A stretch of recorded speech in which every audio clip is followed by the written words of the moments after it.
Today we have a returning guest. We talked to her back in November when she was kickstarting her uh, book that she wrote, Like Father, Like Daughter, and now she's back and she is has another anthology that she's kind of taken the lead on that's currently on Kickstarter called By Visibility.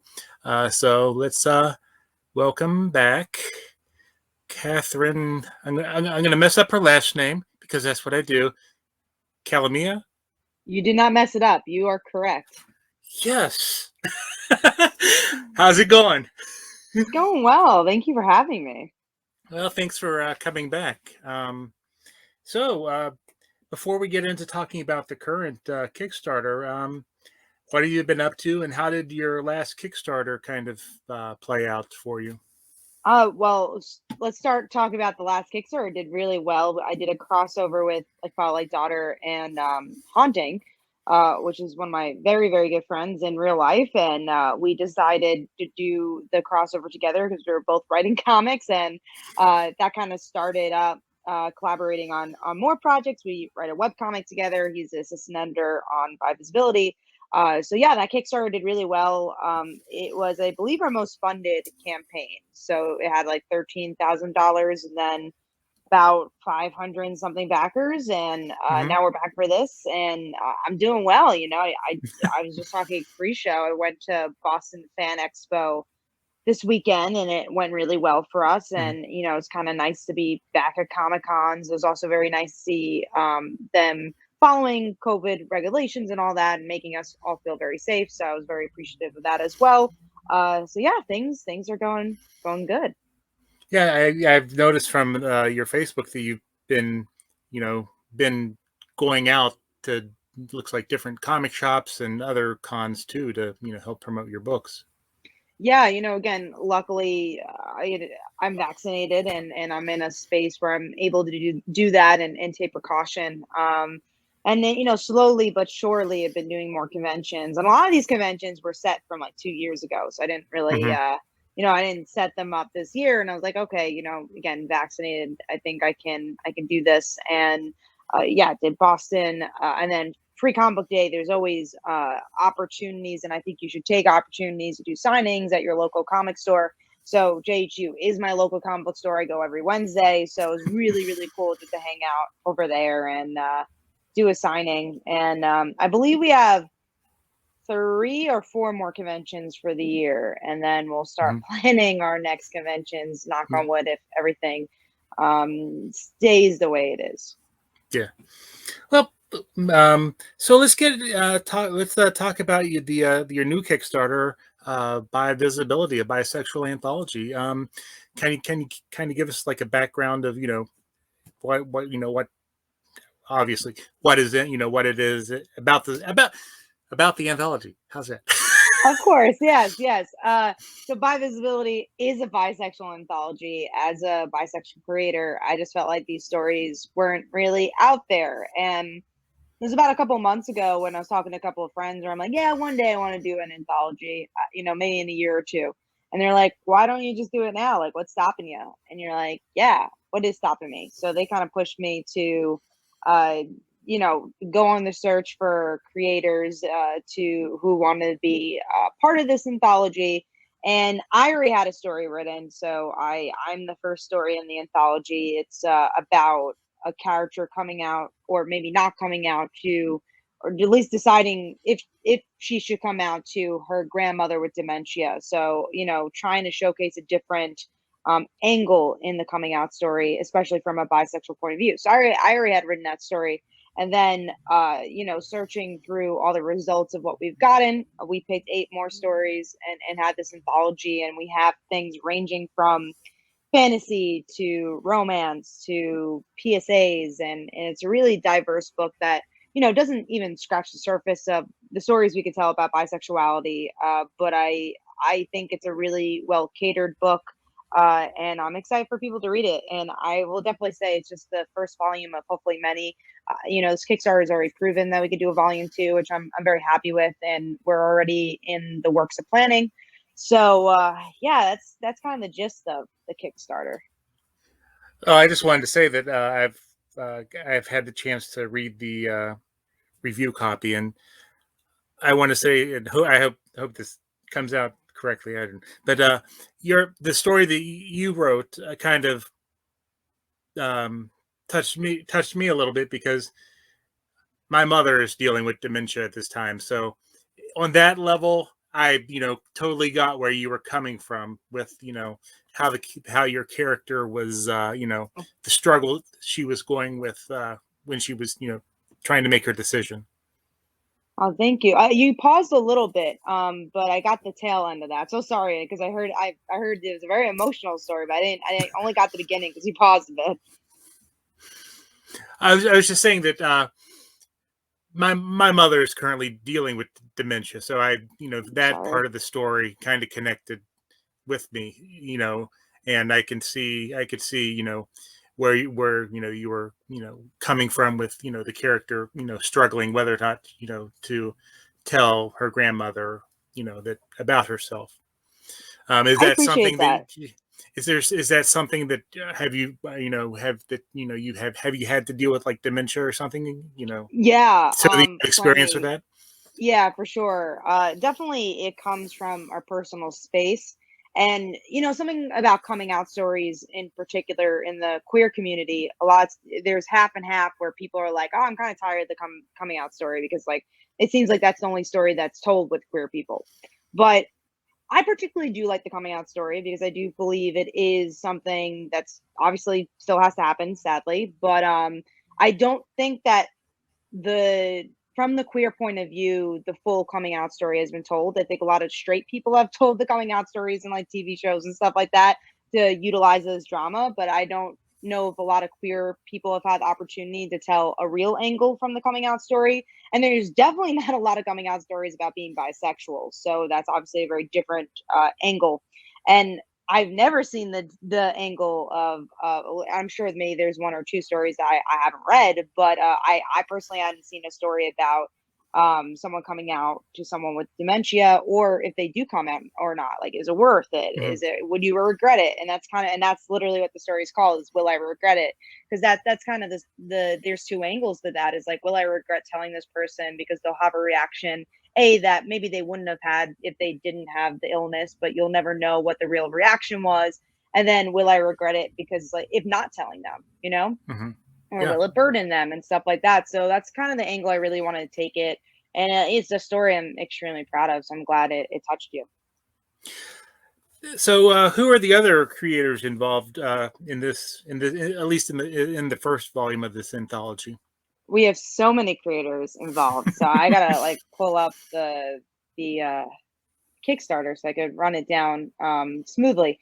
Let's see. So we have the first one that was listed was mine, and the artist is Dominic. And he did such a great job with all the visuals and the emotions, which is so important for that story. Then we have the buy card, which is such a cool concept where it's an action spy adventure about these two women getting married, and then the priest says, or the person who's doing the wedding says, "Hey, you have to give your buy card away if you're getting married to a woman." It's like, no, I don't. I'm still bi if you know, even if I'm getting married to a woman, and that's kind of the whole full story, and you find out what Hmm. happens there. But yeah, so that's a cool one, and Haley writes that, and the art is done by Eileen. You could see everybody's names and stuff on the page. Haley is actually a letterer in her day job, and did the writing for this, which was really cool. And Eileen does a lot of like fan art for like the Bat family on Twitter, which is so fun. And I love Stephanie Brown, Cassandra Cain, so I love her artwork there. So the next one after that is I Wish, which is actually one of my really good friends in real life. My writing partner Phil, his partner Julius, ended up writing this, and it's just a romance story. It's these two girls who are best friends figuring out, can it be more. And then Maru, who does like a lot of also Batman fan art on Instagram and stuff like that, did the art for that. It just came out really beautifully. Then we have Gay Panic, which is a PSA about what not to tell a bisexual when you're dating in a heterosexual looking relationship. So that's written by Wells, who's a comic book critic and also has written a couple comics. And then the art is done by Illy, who has worked for DC Comics and done some of their YA comic books there, like Super Sons. And Hmm. then after that, we have LGBTQ RPG. This is written also by a critic, Jimmy, and this is such a fun story where it's taken place in like this Dungeons and Dragons game, and then we actually get back to reality and figure out more about the players of the game and obviously how bisexuality relates to that. And then Beck, they do the artwork and just does a great job at the fantasy spin. Then we have Punchline, which is done by Kay Rose, and they're used to doing more middle-aged comic books, and they did the whole story. And this is actually their autobiography about their journey being in a heterosexual relationship or a heterosexual-looking relationship, and being bi. And then we have The Big Little Things, which is also about coming out, but from a different angle about, hey, maybe coming out doesn't have to be so hard. And it depends on the person you're telling. Like all coming out stories are different. Tiffany's also a critic and has done a lot in entertainment journalism. Then Megan has done some Dark Horse books that, and also Action Lab, Oni Press through artwork. Then we have A Most Unusual Trajectory, which is by Andrea, who has done prose with Geek Girls Don't Cry, but also has worked for Marvel PR for a very long time. And that story is about, being a late bloomer, figuring out your bisexuality and a different angle on that. I don't want to spoil it. Eileen Tipping has done like a lot of D&D styled books as well, and they're the artists for that. And I believe we're in the last story here, which is my voice, written by actually another journalist, but on-air journalist. So they do journalism producing for TV, and that's Chrissy Porter, who did a more political sci-fi story about an allegory of aliens being the idea of bisexual, which was interesting. And then we have the artist Philip Sevi, who's worked on Tomb Raider, so some Dark Horse books, and then Sarah Stern, who's worked on things like Zodiac, Star Force, and Pumpkinheads. And those are all the stories there. Hopefully that was a good No. breakdown. Oh no, that was great, and you have a wide range in this anthology, which I think is great. Thank you. I appreciate that. That was definitely one of the biggest things we wanted to do for sure. And so, what are you offering for people who want to back the project as for them to for their support? Oh wow, we're offering a lot of things. So even if you just support for $1, you get part of the queer indie bundle, which is all different, either from queer creators or queer stories. You get free digital comics from there, ranging from Prison Witch to Glitter Viper. And now, if we get to 17,000, which definitely looks like we're heading towards it, that's a stretch goal. We'll add 8 more books or 7 more books. It's a Mhm. total of 17. So that's pretty cool. So you're getting a lot of digital books just for $1, and every backer gets that. I do that for all my campaigns, and I love showcasing other people's work. Obviously, you get the physical version of this. The digital version is a tier. We have some variant covers, a Pokemon related variant cover.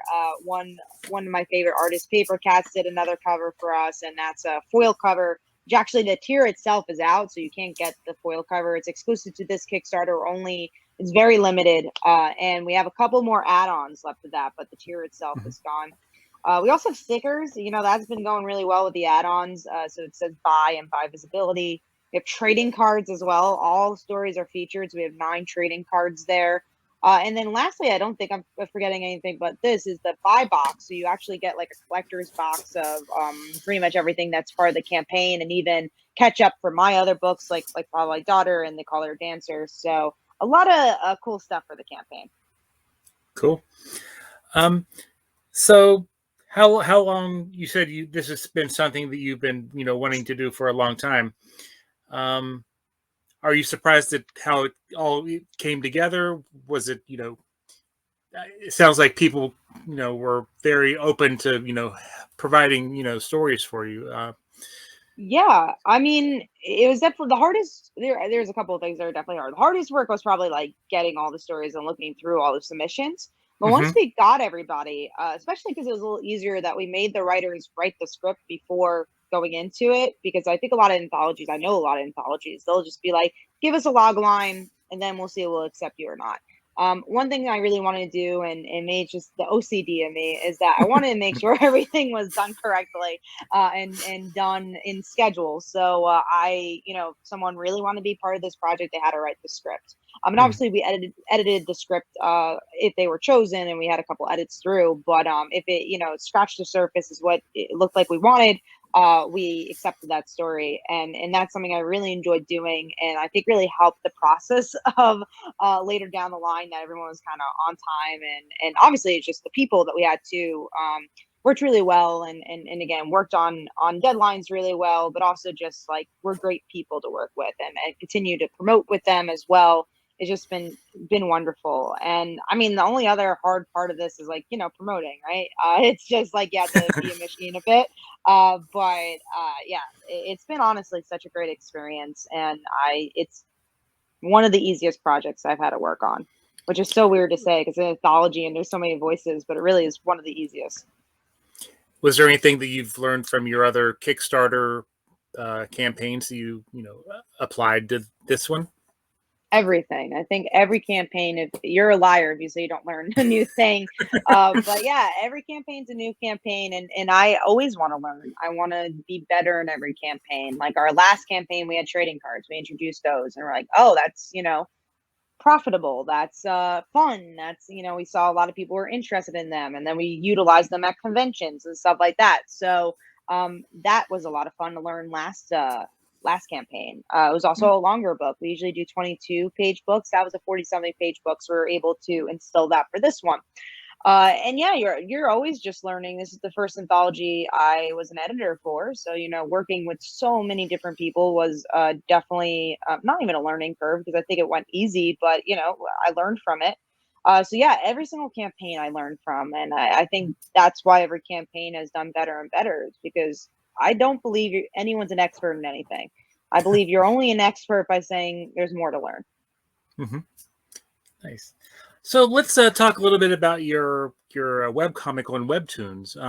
Thank you. I mean, I've read. I think I've read all the episodes that are out there now, but kind of tell us a little bit about it and what it's about. Yeah, Slice of Life. So this is the other project I'm working on with my writing partner Phil, who did the crossovers, done Haunting, and all that. And it's such a fun book. We're actually, I guess I can announce this here. We're doing a Kickstarter like 2 weeks after By Visibility, which is crazy on us. But our release schedule, we just have so many books. It's just like things have to be back to back.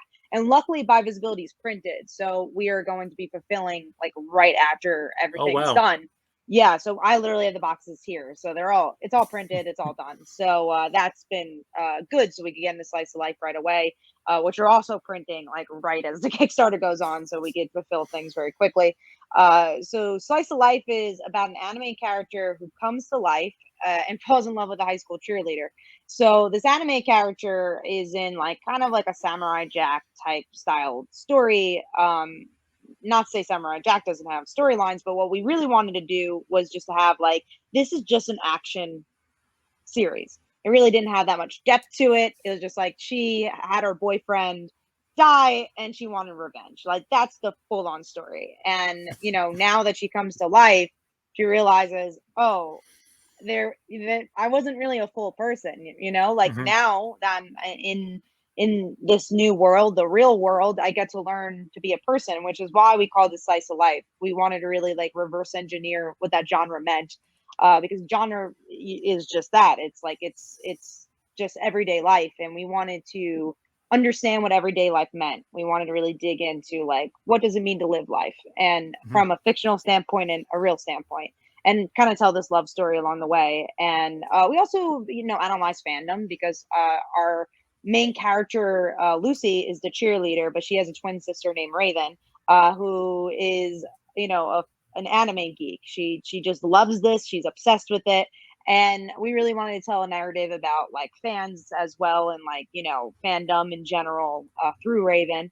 And yeah, it's been such a fun story, and we have so many twists and turns to tell. But it's on the surface, it's a queer romance, love story, but really, if you dig deeper, it's just a story about life. And yeah, we're super excited about it. And now, like we said, I have the printed version coming out for Kickstarter in October.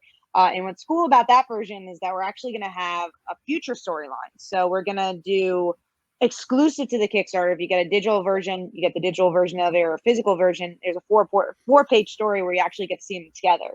So that's one thing we really wanted to do with it, was not tease a lot. Like, I feel like with a Yeah. lot of romances and a lot of queer romances in general, it's always like, oh my God, you got to wait until, episode 100 for them to get together. And we didn't want to really do that. We wanted to tell a very gradual, we obviously didn't want to rush into things, but we don't want to tease you guys. We really do want to like get into the story as quickly as we can, but naturally as well. And how is it? I guess you said it's coming out in print, but how is it? Is it any different for you writing it as like in segments for the web for WebToons? So we kind of write it in like half chapters. So we'll write chapter 1, and it's like about 10 to 12 pages. So it's already like half a comic, or half a regular comic. And then we broke it apart for WebToons. So because we needed the releasing schedule of every week, we did like 3 pages a week. So honestly, it's just finding out like, okay, this is a good break. We weren't thinking like, oh, we need 5 breaks into this, and we need to have this as a cliffhanger. It kind of gradually, we look through and like, oh, that works. So we kind of wrote it as we always thought about it as a webtoon, because it was always a webtoon, and we actually made the webtoon format first. But actually, our artist, she does it in sequentials. So we break our letter does it in the webtoon format, and then our artist actually does sequential, and then we're having another letterer do the sequential lettering right now. So yeah, it's a cool way. What we always wanted this project to be is this marriage of traditional webtoon. In our minds, it was always a webtoon, but we always wanted to make it a traditional comic as well. So we really wanted to take that opportunity to marry both audiences. Nice. And you're still doing your weekly web shows about the comic books you're reading and all that good stuff? I am. I'm a busy person. Yeah, I was gonna say, you're pretty busy. Yes, I'm still somehow doing all these things. Yeah, I still do Wednesday reviews. I just take my whole Wednesday to kind of read my books and edit that. So it just kind of takes the one day out of the week to do. And then I do a comic book podcast on Tuesdays. So I do that. I definitely don't do as much on the YouTube channel as I used to when I wasn't writing comics. But now, I try to put out the best quality content I can. If I'm putting content out, I want to do something I like, and do the best content. So you always be promised at least one episode of the comic book, best comics of the week. But I can't promise like random reviews, But yeah, still doing that, having fun with it, and just I love comics, and I love reading all sorts of comics and sharing those thoughts. I also think it's cool how you always go, every week when you do your Kickstarter stuff, is you always, ask people, what Kickstarters should I be looking at? And then, try to, pick out the ones that I assume you pick out the ones that kind of, give interest you, or which you. Yeah, I try to, when I do those top 10 lists, I try to show like, okay, what interests me, but also what's a good Kickstarter page. So like who actually like is part of the Kickstarter community and backed a lot, or like, share other people's stuff and like looks like a good page, because there are times where like there's a really interesting story, but they backed like 0 things. And I always say, like, a lot of times I won't put those on my list because you were never part of the Kickstarter community, or just kind of using the platform for yourself. So that's usually the guidelines, is like, okay, like things that look interesting to me, but also things that I think work well on the platform. Oh, that's cool. And it's always interesting to watch those and see which Kickstarters I need to be avoiding, since Yeah, you can't back it. Too many things to back. Right. So, is there anything else you wanted to, maybe mention about either the Kickstarter or the webcomic? I don't want to, keep you too long. I'd like to keep these under 30 minutes. So you did a great job covering everything. Yeah, Slice of Life is out every Monday. So in 2 weeks, we're going to have another big cliffhanger. People are going crazy about the cliffhanger from this week's episode. So we are excited for in 2 weeks for people to kind of get the full scope of that story. So it's not, yeah, it's sad that it's not next week. Next week, we're leaving them on another cliffhanger. But the week after, you get some like, okay, this is where the story's going. So we have that every Monday. We're releasing. By Visibility is out until September 30th. I'll also be at Big AppleCon September something, whenever the Big AppleCon is. So I have that going on. Other than that, I think you really covered everything. Check out Like Father, Like Daughter, and They Call It Dancer. We have add-ons to By Visibility for those books, so you have a chance to catch up. Well, if you want to give a quick pitch about the Kickstarter and maybe how people can find you on social media, then I think that'd be great. And it looks like the Kickstarter is doing great, and best of luck as it continues. Thank you. Yeah, By Visibility is right there. So if you, even if you're not bisexual, I think there's stories there that you can find that will entertain you. And then on social media, best place is at Comic Uno on Twitter. I'm also on Facebook as well through the Comic Uno like page. And then on YouTube, Comic Uno. You can find me everywhere on Comic Uno. All right. Well, I want to thank you for taking the time to chat. And it's, always it's this time and the last time have been great talking to you. And maybe someday I'll get to meet you in person when I'm finally able to make it back to a con. I would love that. That'd be great. All right. Well, again, best of luck with the Kickstarter, and we'll definitely help push the Slice of Life Kickstarter when it comes out in the next month. And till then, stay safe and stay healthy. Thank you. You too.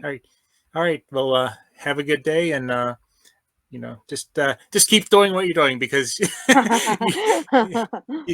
you're definitely probably one of the busy people I know, and indie creators that I know. So I can attest to that. all right. Well, thank you very much.